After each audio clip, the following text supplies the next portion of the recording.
Hey, it's Keith. I'm back on IDRLabs.com to take an interesting test. This one comes with an interesting warning. This test makes use of an online concept that has recently gained traction on social media. While popular, the model may also be considered reductionist and may not be suitable for all audiences. So, I'm curious. This is a partner zone test. And, yeah, let's see. The partner zone is a popular phenomenon in online culture. I have not heard of this. Some find the theory enlightening and elucidating, while others maintain that it's simplistic and overly reductive. The theory attempts to determine what value or zone a person would be relegated to in the heterosexual dating hierarchy.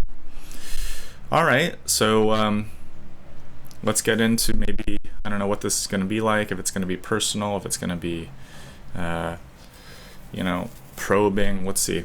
I'm a man wanting to rate myself in women's eyes. Apparently, that's what I'm getting myself into. I really don't know what to expect here. Okay, 44 questions. Here we go. I am liked by most people who meet me. I think a lot of people that know me might not think this is true, but I actually do make a good first impression in general, and I would say very often I'm a likable, charismatic guy. I do have an edge. I can be provocative, maybe too provocative at a party, for instance. So I have plenty of one-offs where people don't like me right away when we get into like a political discussion straight away. But if I avoid politics, as one is supposed to do in polite society, people do tend to like me, if I say so myself. 2, I appear presentable when out in public. I would say yes, very often. My partner would give me flack on this because since we've both moved to LA, her from New York and me from Berlin, LA has like an extremely casual fashion culture, and I play well into that. So when I walk my dog, I wear like joggers or loungewear. I mean, I've really absorbed loungewear as a look since COVID. It suits my lifestyle. But when I go out, I do present myself properly and appropriately. 3, I am known as a well-liked and trustworthy guy. I won't tick the very often on this one because I really don't know what my reputation is at this point. I'm of this age now where my core group of friends has really fragmented, and I have kind of fractious friends from here and there. And I can't really surmise how I'm considered these days by I don't know. I don't even know who I would poll on this.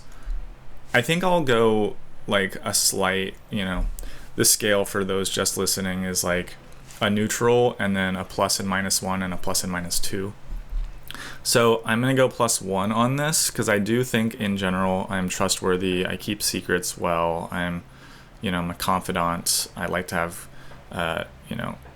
solid conversations with a handful of closest friends and family. And I would say, yeah.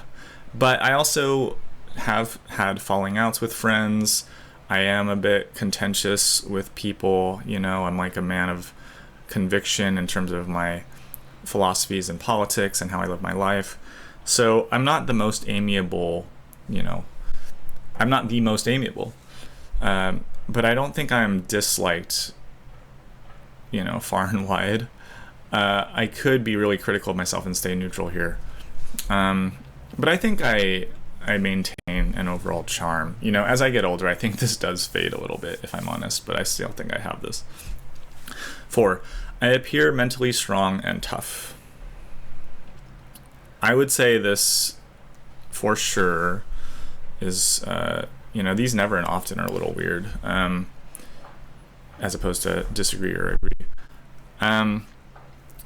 I think I do appear this way. I think I am this way by and large. I have my moments of weakness. But I kind of pride myself on having a fortitude for, intellectual conversation and in-depth analysis and such. So yeah, I think that this is actually one of my strong suits. If this is considered a strength, I think this can also be considered off-putting by some. 5, I have an upright posture. Posture has always been a theme in my life. I wish I had great posture. I don't. But I don't fail in this regard either. I do naturally slouch, if I'm honest. My mom, despite her efforts, she would always encourage me to sit up straight, stand up straight. I do remind myself throughout the day, like even right now, as I podcast on camera, I'm aware of my posture. Sometimes if I'm feeling forlorn or low energy, I will slouch, and that will usually look like this.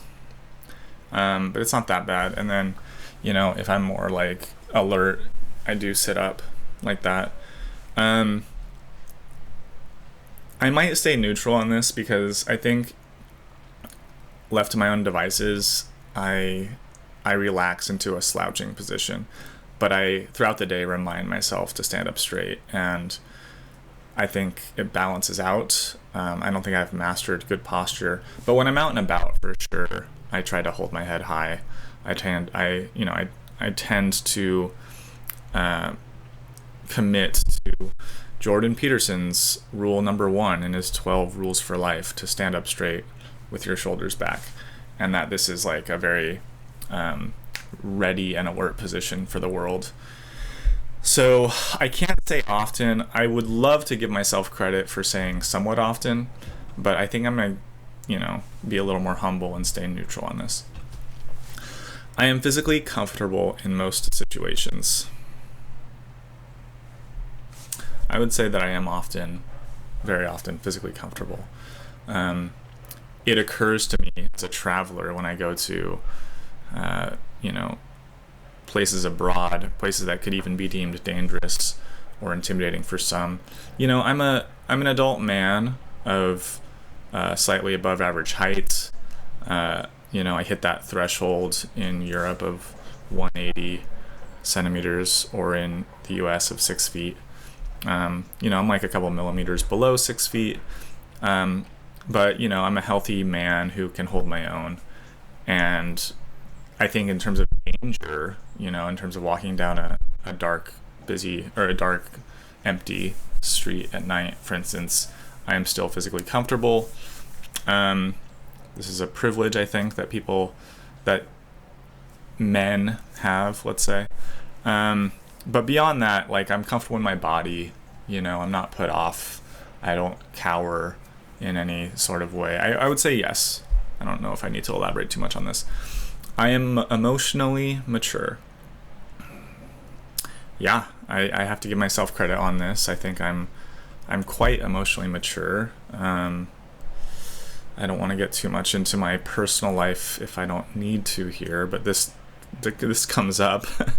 And I think, I have some experience in my life, and I've gone through my lumps and my heartbreaks, and I've learned a lot, and I have a sense of self that is resolute, and I know how to navigate emotional situations.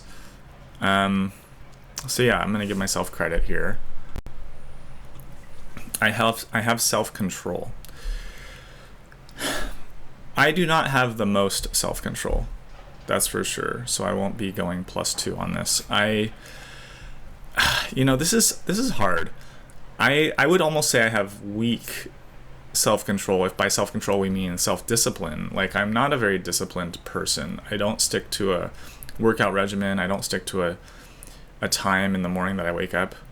I give in to temptation. I certainly have throughout my life. I try to be better at that these days. Among my friend group, I do have self-control in regard to drugs and alcohol. I know how to limit my intake. I know how to drink responsibly, if you will. But I'll definitely give in to this and that. So I think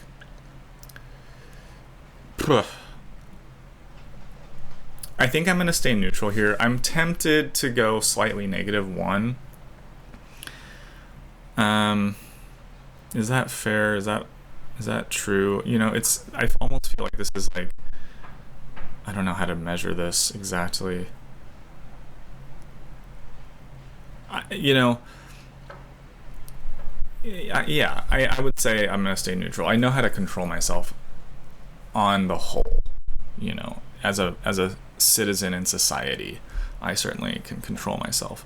I just maybe I even should say more often, because maybe I'm misreading this in terms of thinking about discipline and motivation and work ethic and such. It's hard to say. I think I'll stay neutral. 9. I am emotionally supportive as a partner. So this is very hard for me to answer. I do want to say that I am, but I can recall situations with my current partner and previous where I've been accused of not being emotionally supportive. The thing is that it's hard to separate like that kind of accusation from reality sometimes. I will admit that I don't always provide the kind of support or love that someone else wants or needs. And this gets into like, compatibility, love languages, what looks like support to me may not look like support to them, right? So I definitely want to be emotionally supportive. I like to give space for someone to speak their mind and share what they're feeling, if they're hurting, if they need something.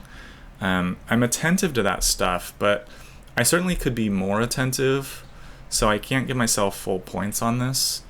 I'm not negligent, I don't think, but some people, I'm not accusing anyone in my life like this, but I know that there's this term of like an emotional sponge, somebody that just needs so much emotional attention and so much support, and perhaps doesn't even know how to receive the support.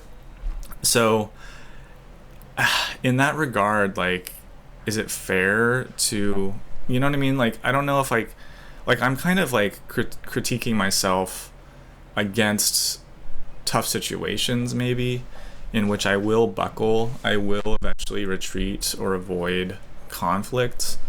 So I'm also accused here and there of being like a robot or overly intellectual. I think I fall into this trope of masculinity, where I intellectualize and rationalize and I don't fully engage on the emotional level with some people. So I think I'm going to stay neutral on this, because I think I certainly could be more supportive, but I'm not negligent or abusive in any way. I have a muscular frame. I don't work out, really. I've never like pumped iron or lifted weights. I did for a year. I didn't like it.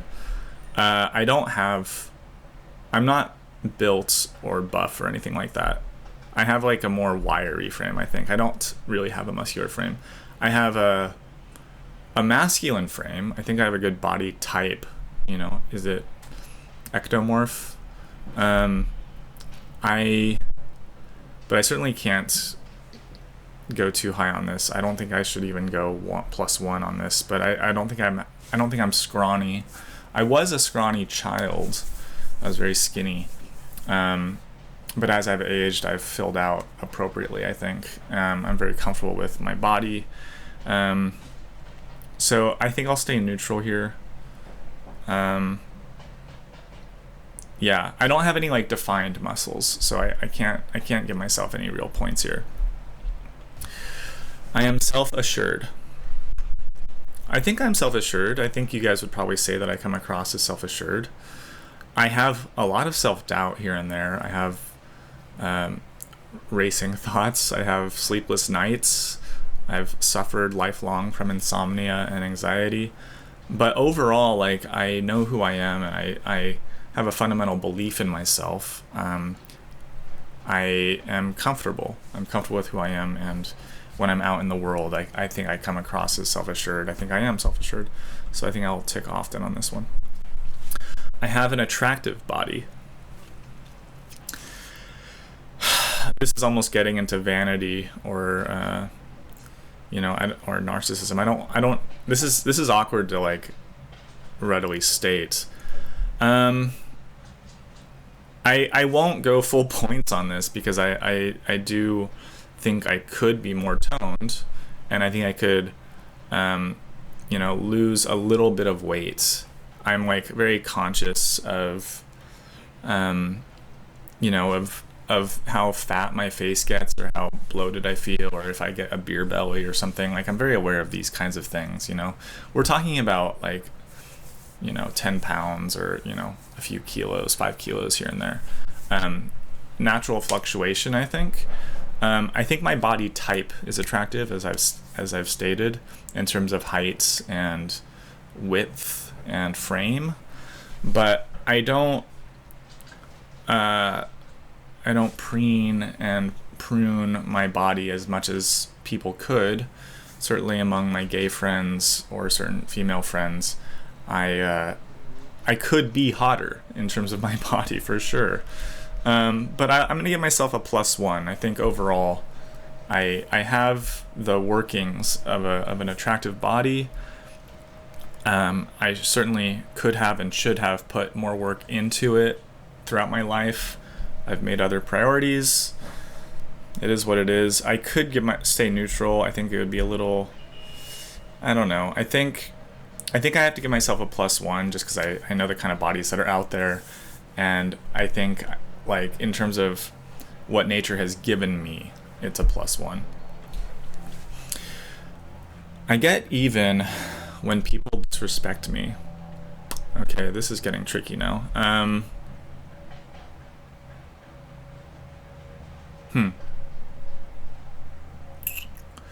I'm trying to even recall when this might have happened. I am a bit conflict averse. I don't like to engage too much in, let's call it, honor culture. I'm certainly not the kind of old-fashioned guy that would say something like, "You've insulted my honor, let's duel," right? I have like a more like internalized self-respect, I think. I can handle a little bit of disrespect. I guess I'm thinking about, like, the other day, here's just a very pedestrian little example here. I walked down the path of my house to the street with my dog, about to take her for a walk, and a man with a very large dog was passing, and I just paused to let this man pass with his dog, and the dog was quite vicious and very loudly barking at my dog and me, and I just thought, you don't have your dog under control. This man kind of appeared as, what can I say politely, someone not to mess with, I guess, someone that I don't want to engage with ever, really. I didn't feel threatened, but I'm very comfortable in my neighborhood and everything, but I didn't like this guy or his dog, and I just stood there and like let him pass, and he had to like drag his dog past my house. And as he passed, once he was like, to the next house, let's say, on the sidewalk, he shouted something to me like, "Get your fucking dog under control." Like, very aggressive and disrespectful and pointless and weird because of like the projection and how off base it felt. I didn't engage at all. I didn't feel any need to respond or say like, "My dog, what about your dog?" I didn't want to say anything like that. So I'm just thinking about that. That's for some reason the first story that comes to me when seeing this question. I don't care to get even. I don't even know what that would mean in this context. I guess having the last word. I don't feel like needing the last word, really. I do feel like being heard sometimes, certainly in more close relationships. But I don't know. I almost never engage with stuff like that. I don't feel disrespected very often. I do feel like, in general, I like to carry myself with enough air of self-respect that I feel a bit protected and what word am I searching for? I feel a bit invincible, impenetrable to disrespect somehow. That might be in my mind, but I've never gotten into a fight. I've never been accosted randomly on the street or mugged or jumped. And I say that only because almost every guy I know has in the cities I've lived in. Scam artists. I've been scammed before in my life. I've kind of just... I tend to try and take the high road. Not because I'm so enlightened or, above it, but almost out of laziness or like being conflict averse or avoidant. I don't want conflict. I will stand up for myself out of... Let me think of when I have stood up for myself or gotten even, as this is. I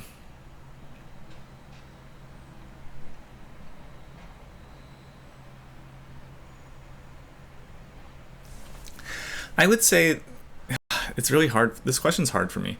I would say, I guess, like, in terms of like debates, getting engaged in certain kinds of rhetorical disagreements, either in university or casually with certain friends or acquaintances.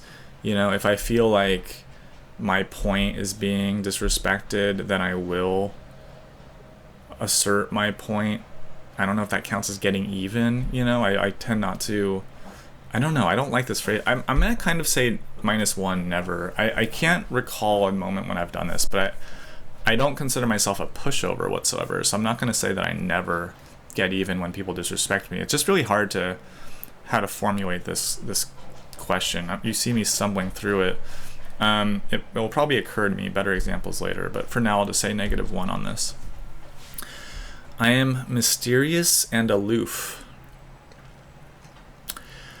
I can be, and I've thought myself like this sometimes. I'll try to make this quick, but I always think about the book, The Lord of the Flies. I loved that book growing up, and out of the 4 main characters, I always identified very strongly with 2 of them. The leader, Ralph, I think. Was Ralph the leader? I think so.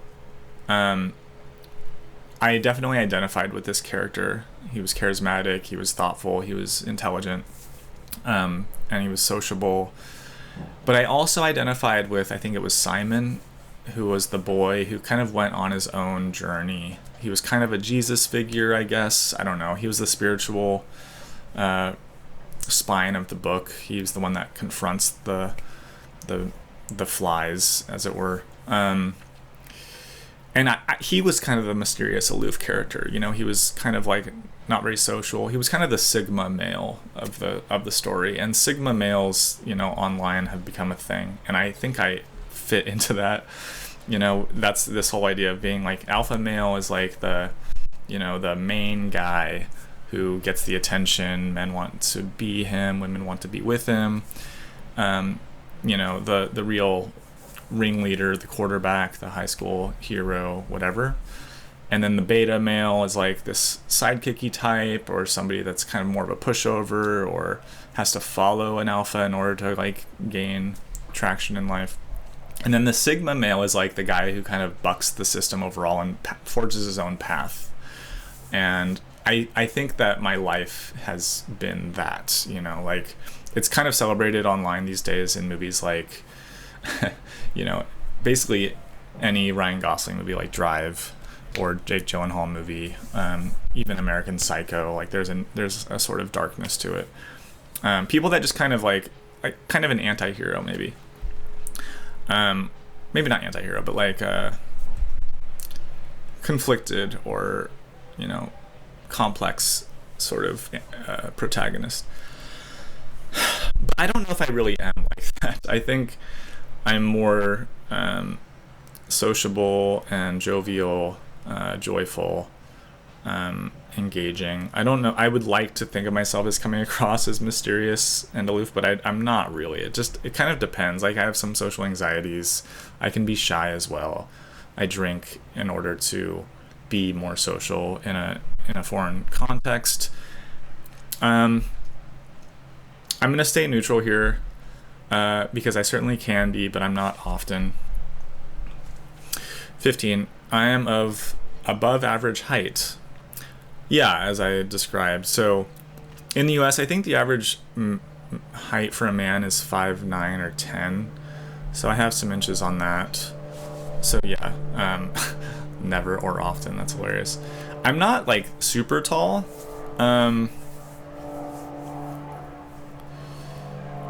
Yeah, I don't consider myself a tall person, but I'm above average. I mean, I'm right at this cutoff of like what women supposedly want in terms of US standard 6 foot. Like, I hit that when I'm standing up straight, but when I slouch, I don't. I'm not sure how much credit to give myself in that regard. I think I'll just give me a +1, because it's certainly a fact that I'm above average. But this is almost a confidence thing. Maybe I could have more confidence. Maybe I could stand up taller more often. And I also think, I don't know when people like peak in terms of height, because I know that older people shrink a bit, start, like your growth peaks at some point, and I might have hit that. It might be mid-30s. So I think probably like 5 years ago I might have clicked very often on this. Silly word, but I think I'll just give myself a +1 on that. 16. I am sly.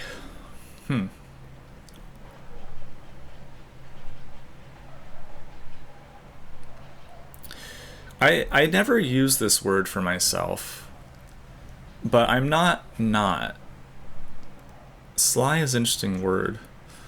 I would use more like words like clever or cunning or,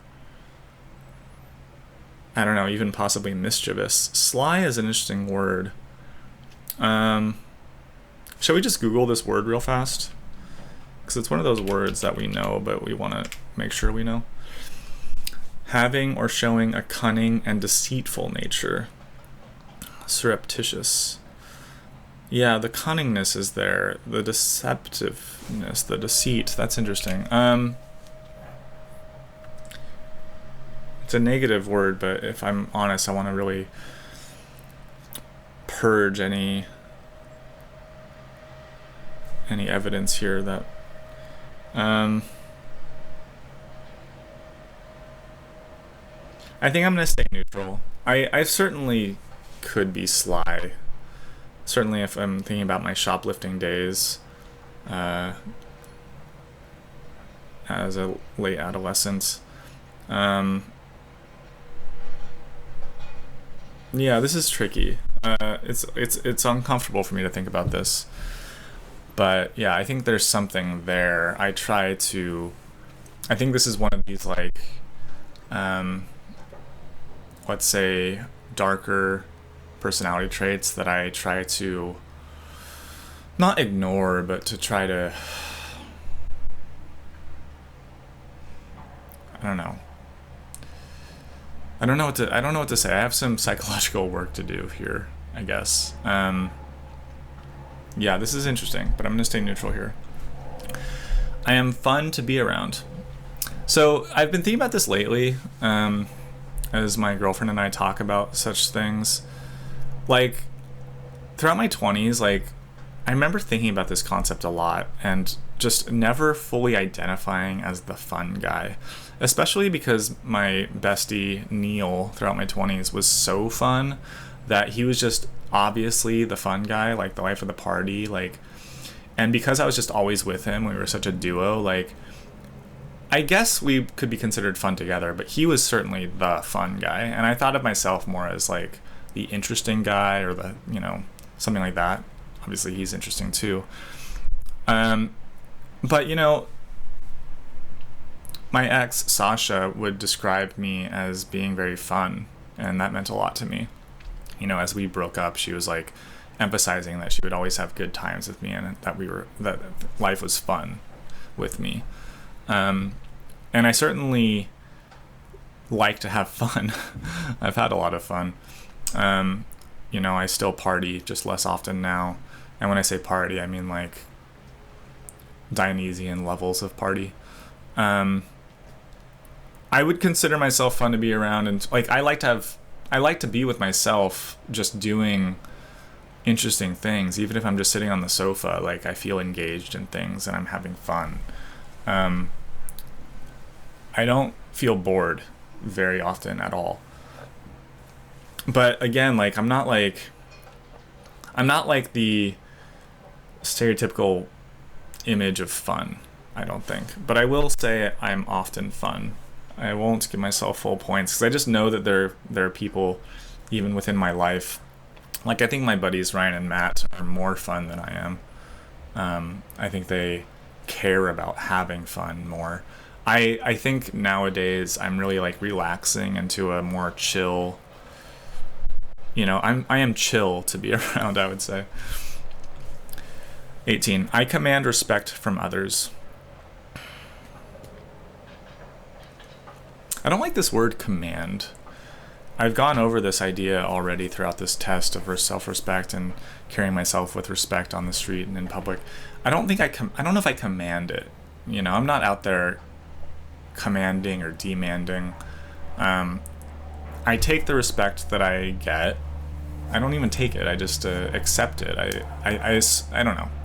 I don't think about this, honestly, but if I am thinking about this, like right now,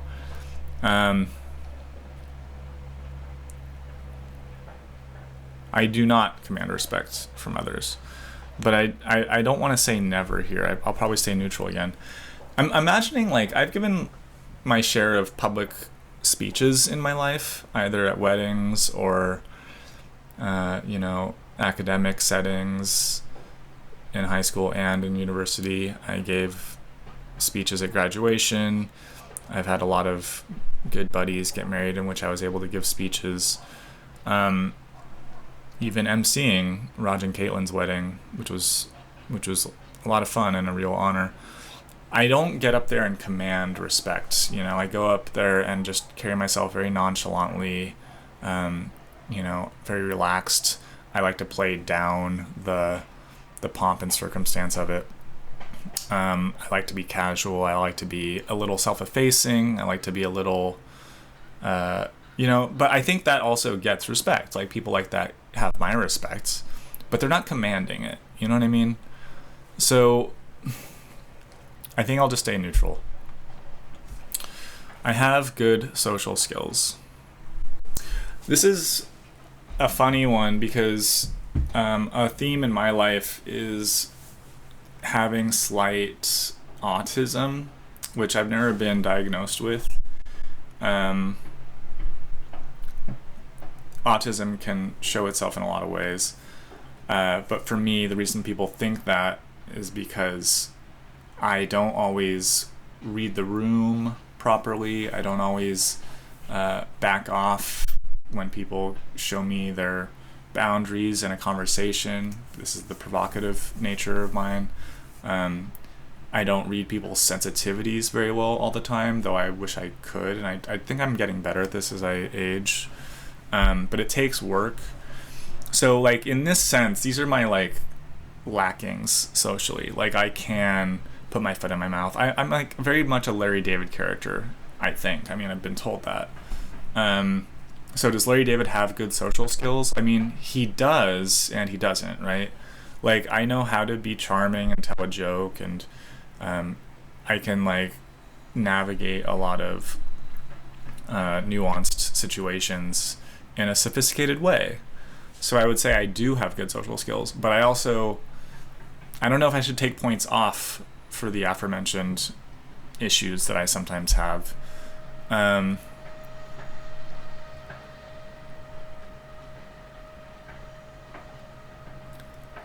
I would say something like, if I'm gonna make a baseball sports analogy, if the question is like, I'm a good hitter. Like if you hit a lot of home runs, you're a good hitter, but you also strike out a lot. It doesn't mean that you're not a good hitter just because you strike out a lot. It means that you have a weakness in your game, but people are still putting you in the lineup and paying you to hit home runs, right? So I'm gonna give myself full points here because I think you would, dear listener, acknowledge that I do have good social skills. I just don't always employ them, or sometimes I drop them, or I have gaffes. But I don't think that takes away from the fact that I have the skills. 20. I am popular, always seen around many people. Here I am not going to brag whatsoever. I used to be popular in a way. I don't know, this word popularity, it came up in middle school, I think, at first. And in middle school, I was popular. I was in the main cool group in my middle school, and I had a lot of friends and, kissed a lot of girls, which is a big deal back then. And in high school, like, I defiantly chose to be counterculture and kind of Sigma male, like I was saying. I was, like, popular among the punks and artists and nerds, I think. Like Freaks and Geeks style. Like, if you know that great TV series, like, I had a lot of that main character, Lindsay. I like a lot of her energy and some like James Franco energy maybe in there. Though he was a little more of a burnout kind of guy. Nowadays I'm not. Like, if I have a birthday party, like, I can not get more than a dozen people to come to a party for me. I'm not good at organizing stuff, so that's part of it. I like to think that if I don't know, had a wedding, that I could get a lot of people there that I wanted, or not a lot, but everyone I wanted there could be there. But like these days, it's very hard for me to organize parties. I have a pretty small friend group. I don't try to expand it very much. I'm definitely not always seeing how many people, that's for sure. But I can't say that I've never popular. I can't say that. I don't know if I should even go -1, though I'm tempted to. It's either -1 or neutral on this. I think I like saw popularity in my life as a real path that I could take, and I intentionally did not take it, and I regret that. I regret doing that. And it certainly stung me nowadays as a content creator. Like, I was always shadow banned on Instagram. I could never grow my popularity there, and I've just never been popular online, which is where I want to be popular now. So I don't really know how to do that. I'm certainly not popular now. So I might even go -1 here, because I almost feel reclusive and overly insulated from the world somehow. Now I'm getting a little down on myself. But yeah, I'm going to give myself a -1 on this. 21. I maintain good grooming. As you can see, I haven't really combed my hair today. My mom asks me to do that. I don't do that much. But I'm not a slob. I'm not, slovenly.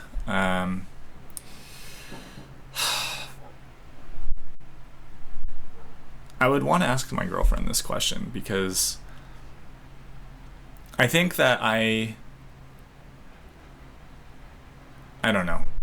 I'm tempted to say that I do the bare minimum at this point, but that's because, like, my life here in LA, it feels like a very natural state where I don't need to shower every day, for instance. I certainly don't need to shave very often. I'm the kind of person that doesn't believe in washing my hair too often. But I'm not dirty. I think it would be very hard to maintain my intimate relationship and relationships over time if I didn't have good grooming. So it's as good as is needed to be for the people around me, I would say.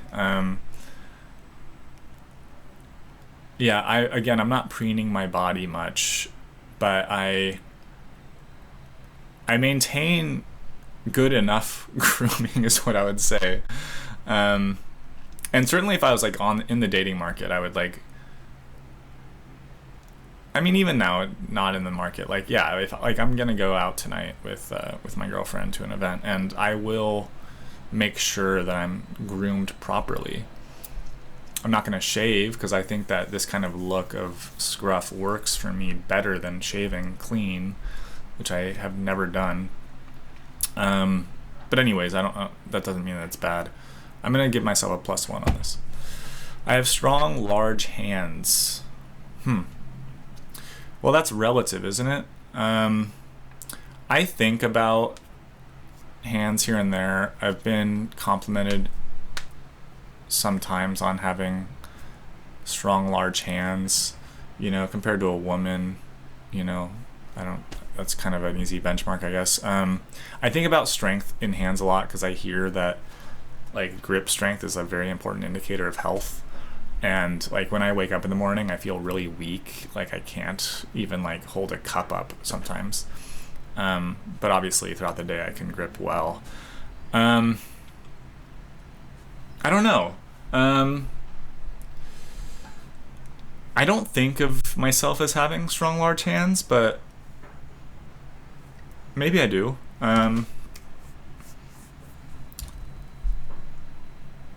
Let me just respond to this text here while I'm.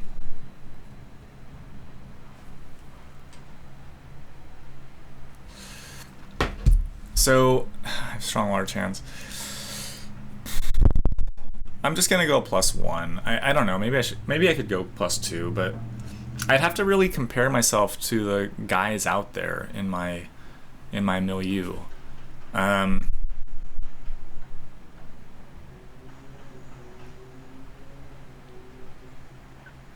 should I be nice to myself and give myself this big compliment?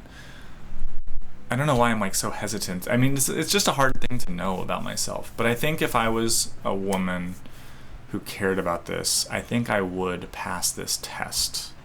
I think, like, I could imagine being a woman who was looking for a guy with strong, large hands. Like, I can understand the appeal and all the implications therein. And I think I would pass that test. I don't think a woman would look at me and think, oh, those hands are so effeminate. Actually, maybe they would. I mean, I kind of do appreciate that I have some amount of femininity in my character, and my body even. Like I'm slim. I'm not buff, as I said. So I think I'll give myself a +1. I am dominant. Interesting question. I am dominant in ways that we use that word. I am dominant. I am not overbearing or domineering. I'm not. I'm not excessively dominant. I'm not dominant in all situations. It's funny because thinking of my times as a single man, my impulse is to take control and to show a date a good time. But I think our society, not to get political here, does preach a softness of men, a certain, more relaxed giving masculinity. And I am very susceptible to that kind of messaging, such that when I ask a girl out, like I will ask out a girl. I won't wait around or beat around the bush. But when I do, I'm very quick to ask what she wants to do or to ask her for ideas of like where to go. And I think when I'm doing that I'm being nice and accommodating, and I hear a lot of feedback that this is actually really annoying for women because it puts pressure on them and they just want to be taken out and shown a good time, and they'll even get a lot of good information with which to judge a guy as to like what he did on the date. I would say I could be more dominant in this sense, like dating in Europe. Europe has different aspects of culture, Eastern Europe, it's expected to be much more dominant. I think in the UK, as the other extreme, like it's very easy to be a bit passive as a man. I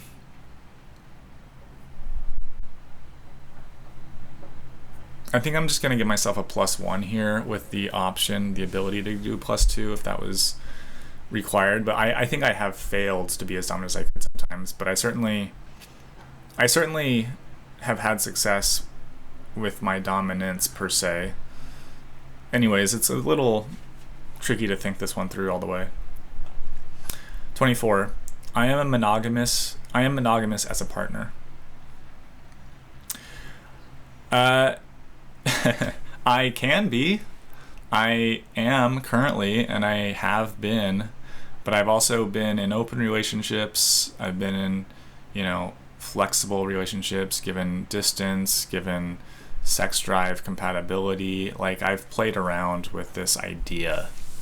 I haven't gone full tilt toward the fet life community stuff of like polyamory. But I can be dedicated and faithful if this is what this is asking. I've never fully cheated on somebody, but I've gotten into some gray areas a couple times in my life.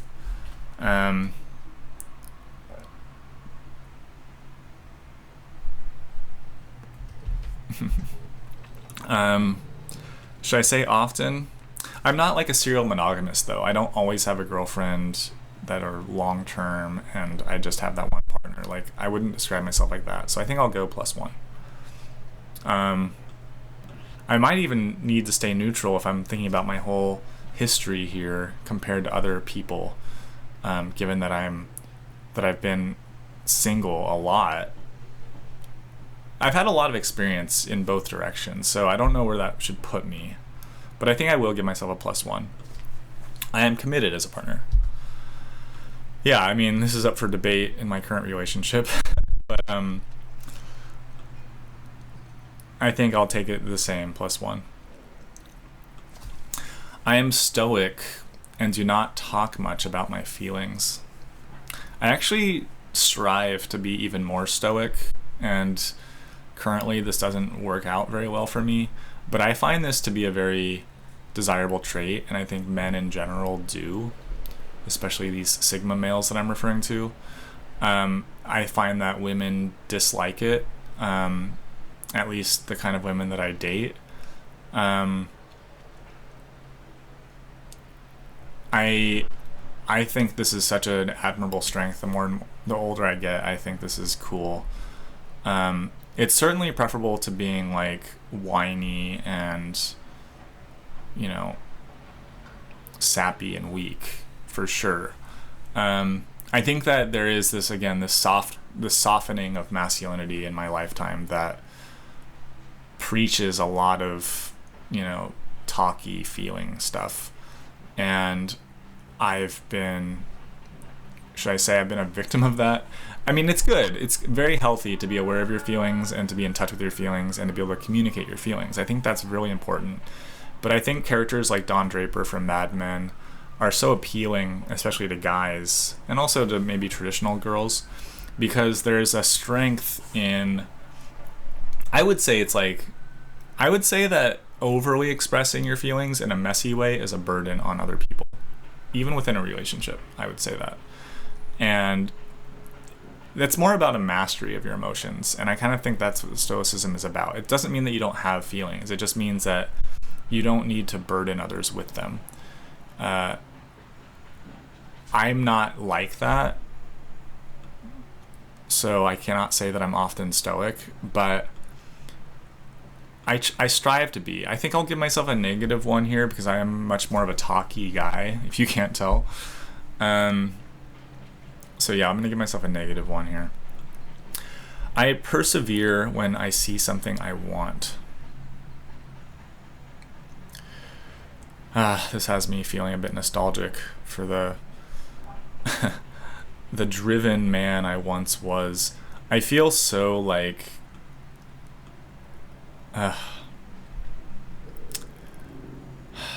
I think I'm gonna stay neutral. I have done this for sure in my life, and I've pursued, especially in love and dating, like I've pursued something that I want, something. Um, Sorry if that sounds objectifying. Um, just thinking about my life in general right now, though, I don't do this really. I'm trying to do this with my podcast and content right now, but I'm wanting to fly my dog to New York with me in a month, and I don't think I'm gonna do it. I want it, but I don't think I want it enough. I don't think I need it. I was gonna drive back across the country with her, and then I just think, why am I doing this? Is this worth it? And I can talk myself out a lot of things. I mean, my girlfriend even accused me of like quitting or avoiding certain conversations or something like this. I just, I really evaluate the cost benefit of expending energy on things, and I'm very like precious with my energy. So I wouldn't describe myself as persevering per se, because I just sometimes think it's not worth my energy. Maybe I just don't want something enough. When I do want something, just thinking like, renovating this house, or certainly certain travels, life experiences, I have persevered. I'm gonna stay neutral. 28. This is turning into a long one, guys. I spend a lot of money on my girlfriends, gifts, getaways, etc. Sorry, ladies, I'm not Mr. Moneybags here. I almost never do this. I have done this a bit with my girlfriend in Europe. I could afford it a little more, and she certainly couldn't. But I am not a gift-giving guy. Not in a traditional sense, anyway. I like to think that I give gifts here and there in a nice way, but lately, much less so. It's not how I show my love or appreciation. And spending money, maybe I get this from my mom. I just don't need to spend money or love spending money. I mean, that's not true. I think my mom and I both do like to spend money, just on things that we really prioritize. I'm very much an American man here in terms of partnership. I would prefer to split things, and truth be told, I think I need to actually partner upward in terms of finances, because I'm a perpetual starving artist, basically. So this is not me. I've tried to be this, but it's very hard for me to do this. I would like to get there. Same with stoicism. I want to be this more rugged, masculine man, this provider type, but I'm not really that. I have a deep voice. Do I have a deep voice, dear listeners? I don't know if I do. I think I've suffered throughout my life with speaking higher than I need to, and I'm trying to overcome that, because I think it is almost a sign of weakness or vulnerability to speak in a higher tone out in public, like talking to cashiers and such. I don't know. I used to sing, and I guess I was a baritone back then. I can go lower than higher. But I don't know if I would describe my voice as deep. What do you guys think? I think I'm going to stay neutral again. I am trustworthy as a partner. I think about this a lot these days. This issue of trust comes up a lot with my current partner. I like to think that I am, but she's told me that I'm not sometimes, and I think it's because she just doesn't know if I'm fully in for the long haul, if I can say that. I think that there's a lot of like sussing out that's done in, let's say, the first couple years of a relationship, where you really wonder if you're compatible. and it's hard to just trust that this is the real deal, maybe.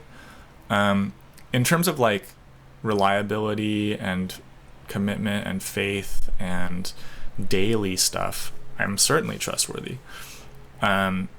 Being there, showing up, this kind of stuff, I would pride myself on doing. In terms of like this deeper sense that I think she might be referring to, less so, I guess. I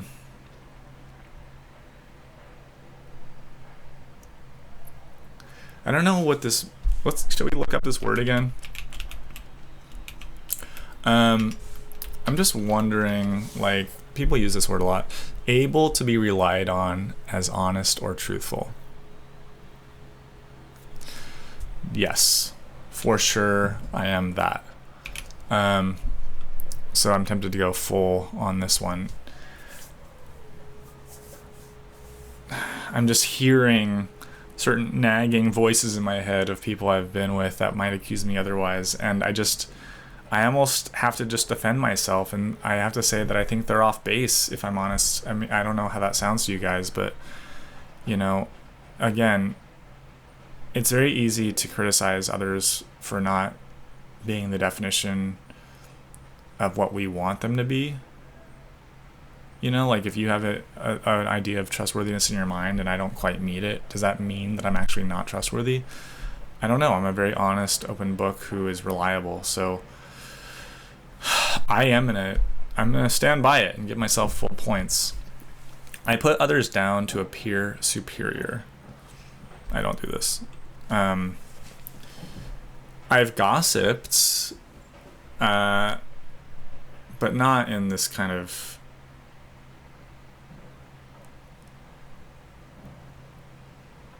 the gossiping thing is what's giving me pause. In general, I don't do this. I don't want to like shit talk people or like disrespect them. You know, like I think the person that does this is a very unattractive person socially, and I'm not doing that ever. But you know, I was thinking about this idea of gossip because it's like it serves this very primal function in our evolution as a species of like obviously weeding out psychopaths and dangerous people from an in-group, but also like establishing values and comparing notes and stuff. It's like very important that friends talk about one another slightly behind their back, not in like a hurtful or damaging way, but if need be, like if someone's reputation needs to get taken down for some reason, like people do that. Women do it especially. I don't know if they are literally I think like there's a difference between doing that and like actually, you know, going online and saying that Margot Robbie isn't that hot, you know, like, which is an insane thing to say, but that was happening months ago. I feel like that's an example of putting others down to feel superior. Whereas like if you're just like saying like, oh my gosh, did you know that Nicole didn't bring a gift to the baby shower? Like, I don't think that's putting someone down to feel superior. I think that's like this act of like maintaining a group value system. And even then, I don't talk like that. 32. I am willing to change my lifestyle to meet my partner's needs. I am nodding because I think I am certainly wanting to do that. I think I do that. I mean, right now, again, I don't like divulging too much here. I don't want this to be a journal entry, but like, I would say that my current partner would love to go out more often, to just be out and about, to go to bars and restaurants and shows and stuff. And I think I get a little tired of that stuff these days in terms of my energy preservation. But I'm always down to, like, I'm willing. I'm not going to be the one to lead the way necessarily. But whenever she is really advocating for something, I'm on board. You know, I'm never saying something like, oh, really, you want to do that? Why don't we just stay in? You know, she would describe me as someone that does stay in out of either laziness or boredom. I think those are a little unfair to say. I think I just enjoy my time at home and I don't need to go and spend money. But I pick my battles. I like to go and do certain things. we both like live music, but I would rather see like 4 excellent concerts a year versus like 20 average concerts a year.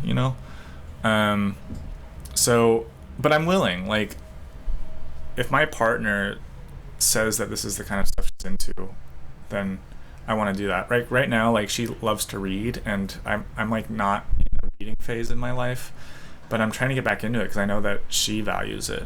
And it's just that when she's reading a book, I like to be on my laptop doing other creative endeavors or something, or like wandering and doing housework and stuff. So I just don't have like book life, fully immersed into my lifestyle right now, but I'm willing to do that. It's not that I'm unwilling, it's that it's hard.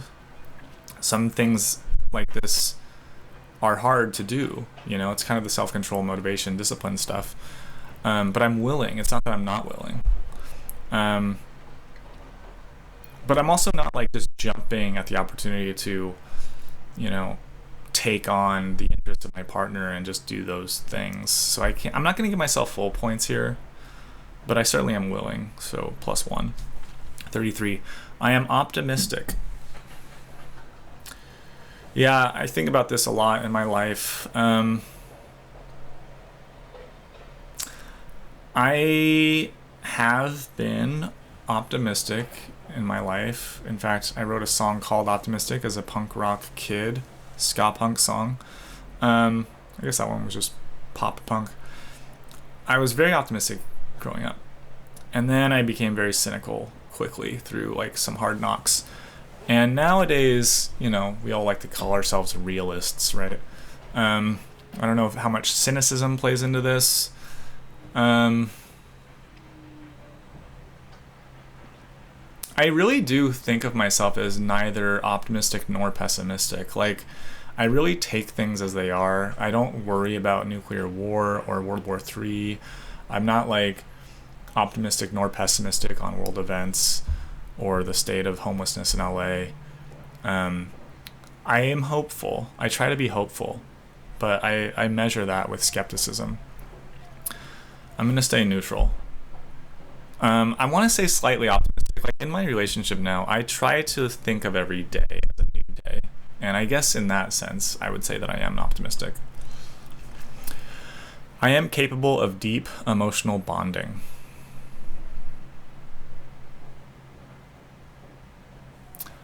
I am capable of deep emotional bonding, and I've done it a lot in my life. I would say I do it less nowadays. I think it's a young person's thing in a way to like really go there and deeply emotionally bond as you like have new life experiences, as like as things affect you more.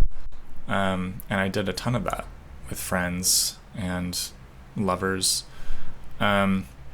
Nowadays, in my pursuit of stoicism, perhaps I do this less, but I'm capable of it. Just because I don't do it and practice it as often doesn't mean I'm incapable. I am socially smooth. Look, I can be, and I can also be very awkward.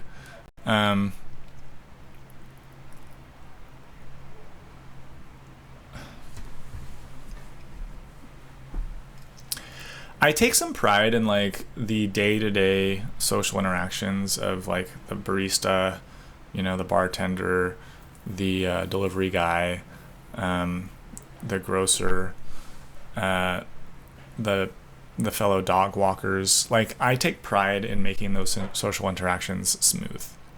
I play things down a bit. I'm not that gregarious. I like to like smoothly get through the transaction without making too much of it. But without being aloof or off-putting either.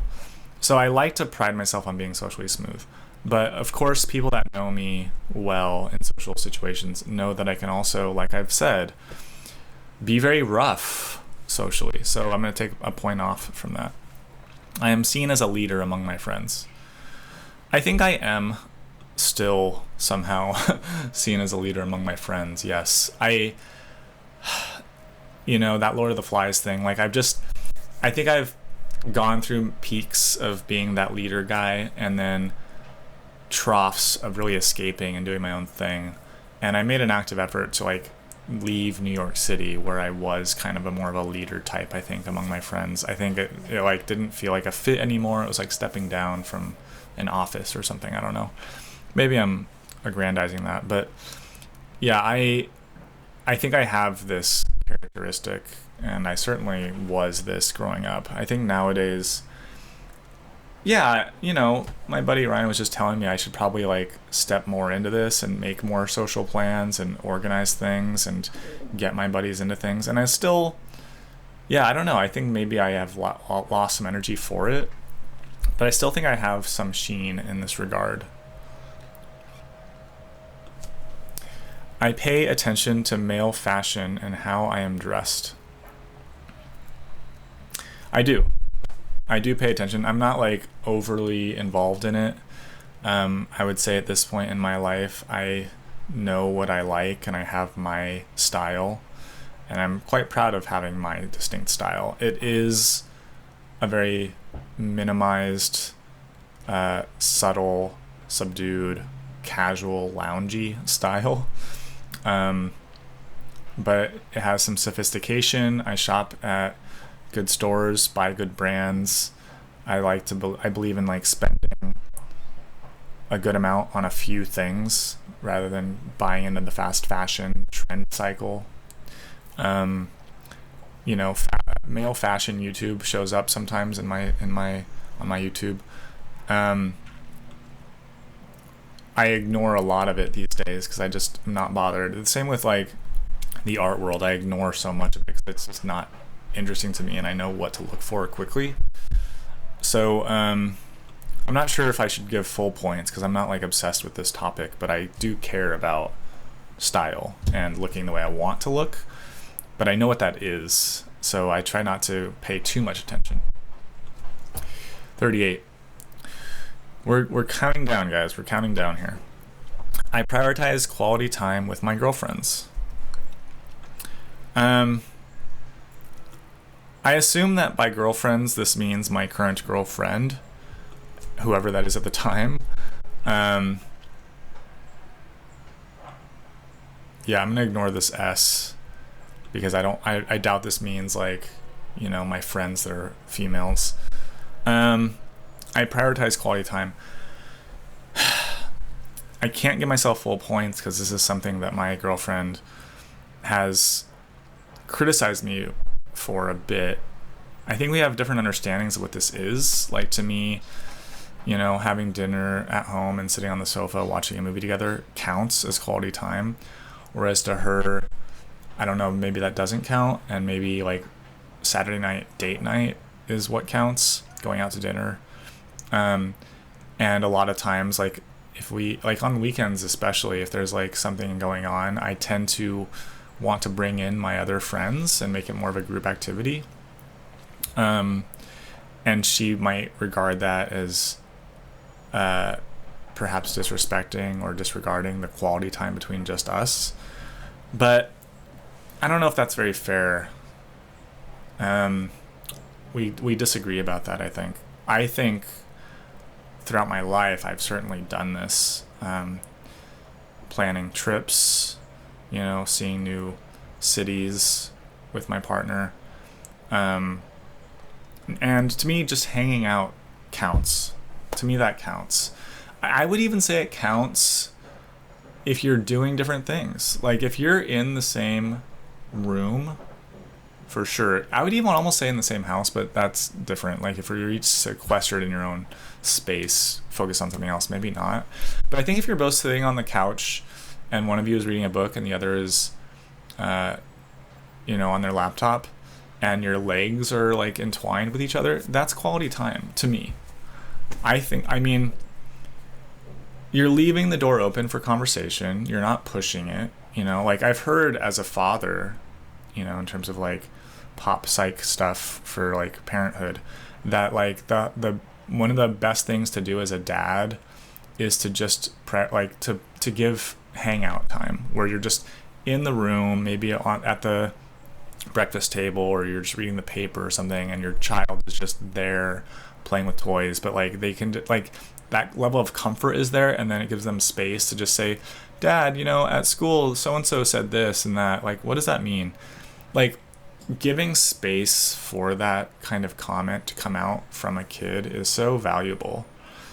I think it's more valuable than like explicitly walking up to the kid and being like, hey, I have 30 minutes, let's talk, tell me what's going on, I have 5 minutes, whatever it is. Like I think that's worse. I think that doesn't count as well to me. Like, and I have to say, like, I've had this kind of discussion with my parents as to what sort of relationship I prefer as a child, as their kid, and with intimate relationships, I think it's similar. Like I value sharing time and space. It doesn't mean that every conversation has to be this deep, heartfelt, exploration or confession or whatever dramatic thing.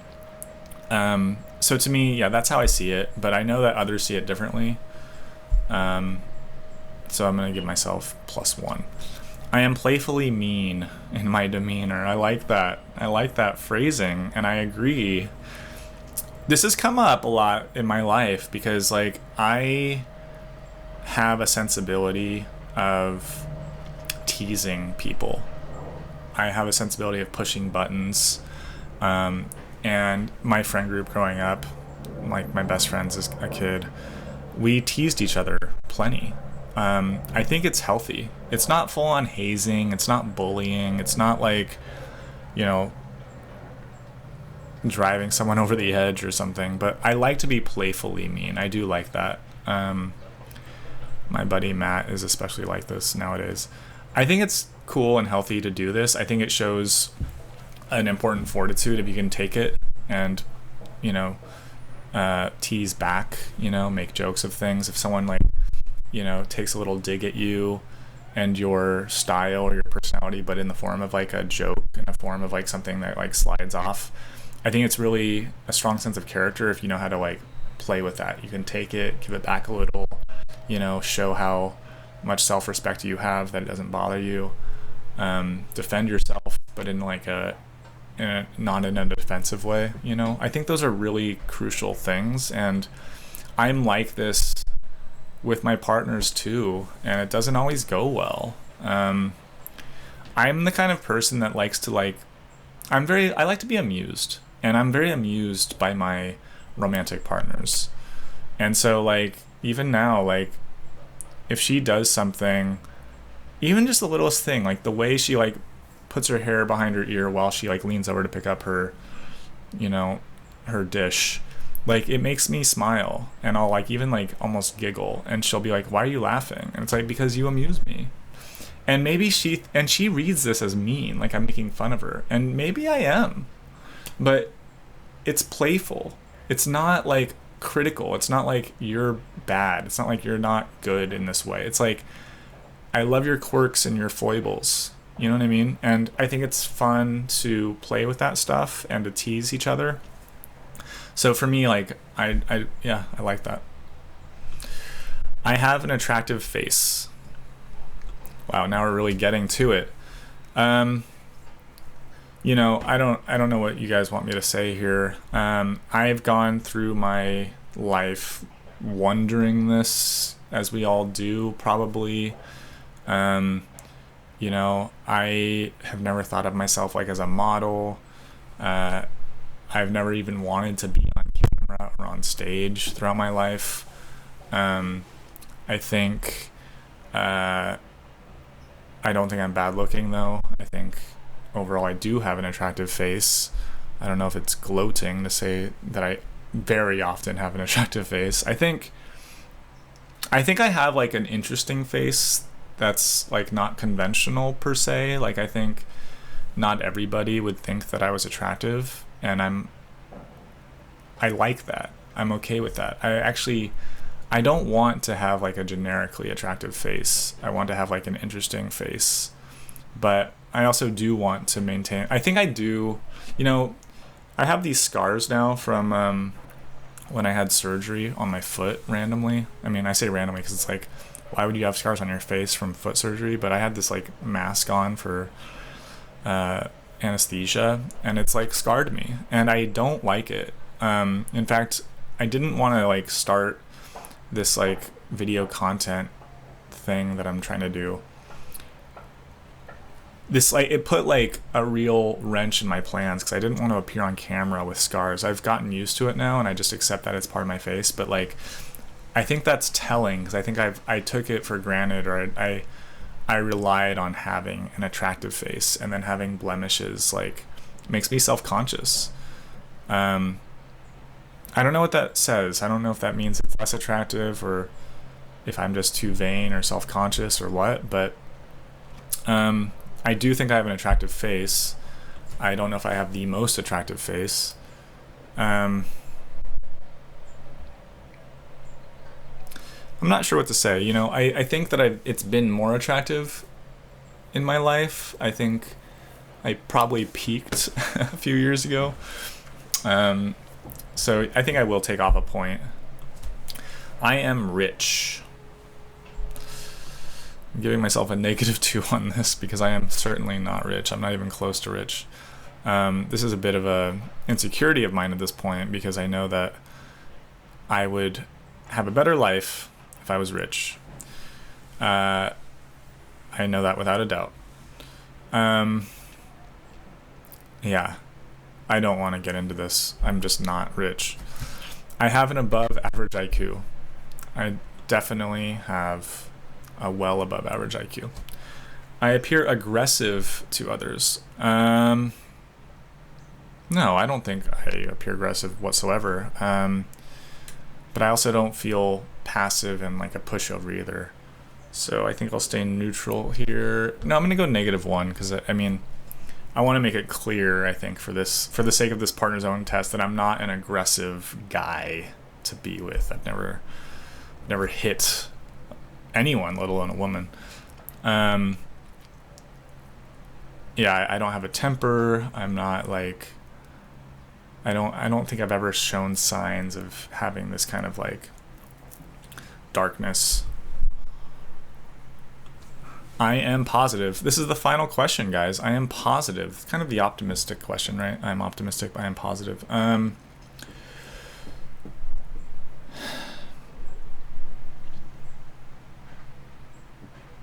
went the +1 route on this, which is a positive number for optimism. I think I will do the same here. I'm wondering. I think I am. Like I think my typical disposition in the mornings on a daily basis within my relationship is one of lighthearted, cheerfulness. I'm not a grouch. I'm not,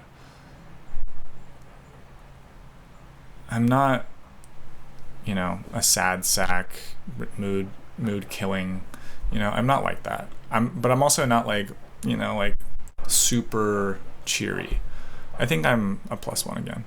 All right, guys, let's see how I stack up here.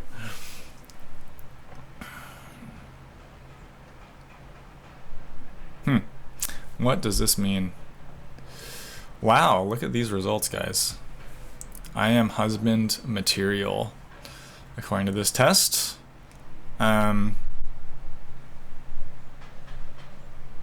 Interesting.